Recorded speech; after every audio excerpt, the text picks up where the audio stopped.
पनि त्यो same dream छ, तर योपालि अलिकति होप बढेको जस्तो लाग्यो। हिजोको थकान आजको इन्सपिरेसन बनेको छ। Great things always start small just like a taste of लियाना।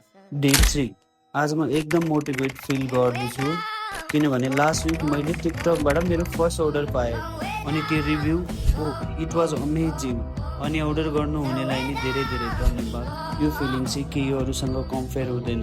क्याफेको हरेक स्मेल, म्युजिकको हरेक बिट अनि कस्टमरको हरेक स्माइल सबै कुरा मिनिङफुल लाग्न थालेको छ अनि म प्राउड फिल गर्दैछु यो जर्नीको पार्ट हुँदैमा।